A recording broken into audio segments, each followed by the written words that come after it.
बिस्मिल्लाहिर्रहमानिर्रहीम। इन्नल्लाह व मलाइकतहु युसल्लूना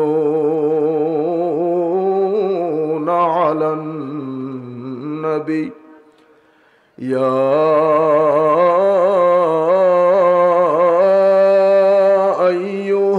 अय्युहल्लदीना आमनू सल्लू अलैहि वसल्लिमू तस्लीमा।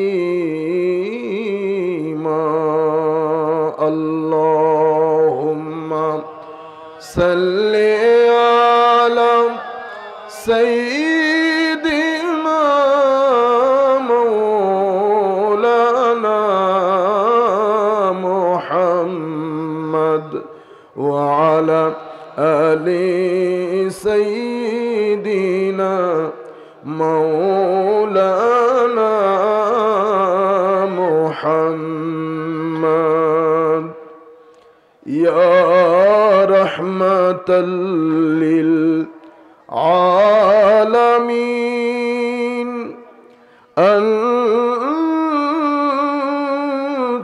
शफीउल मुज़निबीन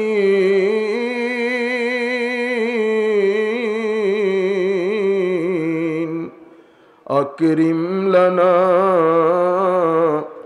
यौमल हज़ीन फदलन वजूदन वल करमी। अल्लाहुम्मा सबाई मिले पढ़ें सय्यिदिना मौलाना मुहम्मद व अला आलि सय्यिदिना मौलाना मुहम्मद। मेरे करीम से गर कतरा किसी ने मांगा,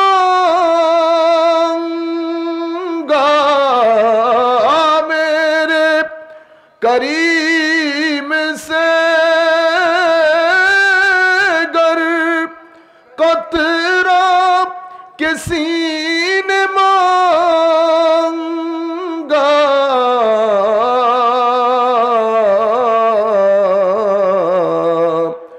दरिया बहा दिए हैं, दुर्बे बहा दिए हैं। अल्लाहुम्मा सल्ले अला सय्यिदिना मौलाना मुहम्मद व अला आलि सय्यिदिना मौलाना मुहम्मद। बिस्मिल्लाहिर्रहमानिर्रहीम। क़ाल अल्लाहु तआला अवमन काना मैतन फ़अह्यैनाहु वजअलना लहू नूरन यमशी बिही फिन्नास कमन मसलुहु फ़िज़्ज़ुलुमाति लैसा बिखारिजिम मिन्हा कज़ालिका ज़ुय्यिना लिलकाफ़िरीना मा कानू यअमलून। व अयदन क़ाल अल्लाहु सुब्हानहु व तआला व रफ़अना लका ज़िक्रक सदक़ल्लाहु मौलानल अज़ीम व सदक़ रसूलुहुन नबियुल हबीबुल करीम व नहनु अला ज़ालिका लमिनश शाहिदीन व शाकिरीन। रब्बि सल्लि व सल्लिम व बारिक अलैहि। उपस्थित আজকের উমেদনগর বেলতলা মাঠ হবিগঞ্জ অত্র স্থানে অনুষ্ঠিতব্য আজকের এই আজিমুশান উরসে গৌসুল আজম জিলানী রাদিয়াল্লাহু তাআলা আনহু মাহফিলের সম্মানিত সভাপতি জনাব আলহাজ আব্দুল মতলিব সাহেব, যিনি উমেদনগর তাওয়াক্কুলিয়া জামে মসজিদের সম্মানিত সভাপতি, আজকের এই অনুষ্ঠানের সম্মানিত প্রধান মেহমান জনাব মোহাম্মদ মিজানুর রহমান মিজান সাহেব, যিনি হবিগঞ্জ পৌরসভার সাবেক মেয়র। আজকের এই অনুষ্ঠানে সম্মানিত উদ্বোধক, সম্মানিত মেহমান, আমাদের অত্যন্ত স্নেহের মাওলানা মনিরুজ্জামান সাহেব, যিনি হবিগঞ্জ ইসলামিক ফাউন্ডেশনের সম্মানিত উপপরিচালক। আজকের এই অনুষ্ঠানের অন্যতম আলোচক মুফতি আবু সফওয়ান মোহাম্মদ আশরাফুল ওয়াদুদ কাদেরী রেজভী সাহেব সহ মুফতি জুবাইর আহমদ আল কাদরি এবং স্টেজ উপবিষ্ট সম্মানিত উলামা ইকরাম, সুদীজন, মেহমানবৃন্দ, সম্মানিত শ্রোতামণ্ডলী, অনলাইনের মাধ্যমে যারা যেখান থেকে বসে আমাদেরকে দেখছেন, আমাদের আলোচনা শুনছেন অথবা আমাদের আলোচনা পরবর্তীতে শুনবেন, আমরা সকলের প্রতি সশ্রদ্ধ সালাম রেখে আমাদের আজকের আলোচনা শুরু করছি। আসসালামু আলাইকুম ওয়া রাহমাতুল্লাহি তাআলা ওয়া বারাকাতুহু। আমি আলোচনার প্রাক্কালে আমার পূর্বে যিনি শুভেচ্ছা বক্তব্য দিয়েছেন, আমাদের বোধহয় হবিগঞ্জের সাবেক মেয়র, আমি শুনে আনন্দিত হয়েছি যে উনি ওনার এক ছেলেকে হেফজখানায় দিয়েছেন। এটা অনেক দারুণ একটা বিষয়। আমি এটা এখানে বলার কারণ হচ্ছে, বেশ কিছুদিন আগে আমাদেরকে এক জায়গায় বাংলাদেশের অনেক বড় মাপের যে কেউ একজন আমাদেরকে বলছিলেন যে মৌলানা সাহেবরা এরকম কেন হয়। তো আমি ওনাকে জিজ্ঞেস করেছিলাম, আমাকে আপনার কেমন মনে হয়েছে? তো উনি আমাকে ইংরেজিতে বলতেছিলেন, ইউ আর ডিফারেন্ট। তো আমি ওনাকে বলতেছি, I am different because I belong to A family which is completely different, that's why. মানে আমি যে ফ্যামিলিতে বিলং করি, এটা অন্যান্য ফ্যামিলি বা স্বাভাবিকভাবে এই ফ্যামিলিগুলা থেকে মাদ্রাসায় দেয় না। এই যে আপনি আমাকে বলতেছেন ডিফারেন্ট, সমস্যা হচ্ছে বাংলাদেশে আপনারা মাদ্রাসায় যেখান থেকে ছেলেগুলা দেওয়া হয় তাদের মাধ্যমে কখনো জাতির ভাগ্য পরিবর্তন হবে না। কেন? এখন আমার লাইন আবার আরেক দিয়ে চলে যাচ্ছে। 1200 বছরের মুসলমানদের ইতিহাসে আমরা ঘাস কাটি নাই। 1250 থেকে 13 বছর পর্যন্ত অর্ধ পৃথিবী শাসন করেছি, প্রায় 3 মহাদেশ। কয় মহাদেশ? 3 মহাদেশ শাসন করেছি এবং 1500 প্রায় 1350 বছর পর্যন্ত পৃথিবীর সুপার পাওয়ার ছিলাম।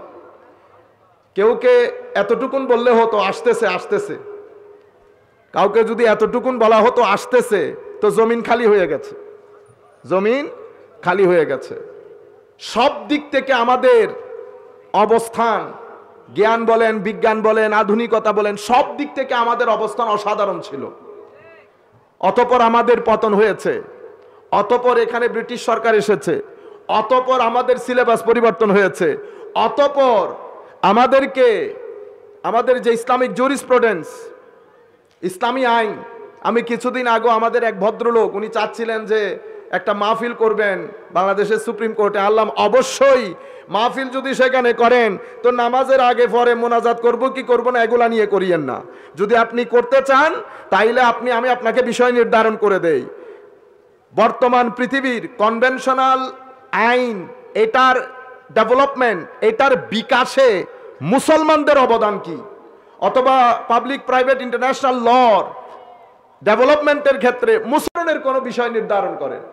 এখন যেখানে যাই 10-15টা প্রশ্ন, আমাদের কিছু ছেলে নতুন নতুন ইসলাম ধর্ম কবুল করছে। প্রশ্ন কি? ঘৃণা ইচ্ছে করে থুতু ছিটায়, হুজুর জানাজার পরে দোয়া করব কি করব না? ও জানাজার পরে দোয়া কি আজকে করতেছে? ও ভাই, রতি মহারথী পৃথিবী ছেড়ে চলে গেছে, তারা কি কোরআন হাদিস আপনার চেয়ে কম বুঝেছে না আমার চেয়ে কম বুঝেছে? আপনার ইচ্ছে করলে করেন, ইচ্ছে না করলে না করেন। আপনারা কি কেউ বলছে এটা ফরজ করতেই হবে? আপনার প্রশ্ন দেখেন কিভাবে আপনি মাইন্ডগুলোকে ডিস্টার্ব করেন। আমরা কোনোভাবেই পবিত্র কোরআনটা জাতির সামনে তুলে ধরতে পারছি না। যেখানেই যান ঈদে মিলাদুন্নবী জায়েজ কি জায়েজ না, 800 বছর ধরে পুরো পৃথিবীর বুকে ঈদে মিলাদুন্নবী পালিত হচ্ছে। আপনার কাছে আর অন্য কোনো প্রশ্ন নাই? এগুলো আপনি করেন না। এই যে আমি কিছুদিন আগে একটা দেশে গিয়েছি, স্ক্যান্ডিনেভিয়ান একটা কান্ট্রি বলেই ফেলি, জ্যামাইকা বলে। এই জ্যামাইকার মধ্যে নতুন মুসলমানদের প্রশ্ন এগুলা। জানাজার পরে দোয়া করব কি করব না, নামাজের পরে দোয়া করব কি করব না, আজানের আগে সালাতু সালাম বলবো কি বলবো না, ঈদে মিলাদুন্নবী পালন করব কি করব না, আউলিয়া ইকরামের দরবারে যাব কি যাব না, মাজার জিয়ারত করলে কি হবে, ইসালে সোয়াব করলে কি হবে, উরুসকে ওরা কি যাবে কি যাবে না। আপনি নামাজের ফরজ জানেন না, আপনি কোরআন শরীফ পড়তে জানেন না, আপনি সূরা পবিত্র কুরআন, এই জমানার মধ্যে মুজিজা কেন? কেউ যদি আপনাকে জিজ্ঞেস করে আমি পবিত্র কোরআনে কেন বিশ্বাস করব, আপনি জবাব দিতে পারবেন? আমি কোন রকম এই কথাগুলো আপনাকে বলতে পারছি না। বর্তমান পরিস্থিতি যেটা সৃষ্টি হয়েছে সেটা নিরসন কল্পে কোরআন কি বলে, হাদিস কি বলে, সবকিছুর সমস্যার মধ্যে সমাধানের ক্ষেত্রে কোরআন হাদিস কি বলে, আমি কোন রকম এগুলা বলতে পারছি না। আর আপনি এখানে নতুন ঢং তৈরি করেছেন।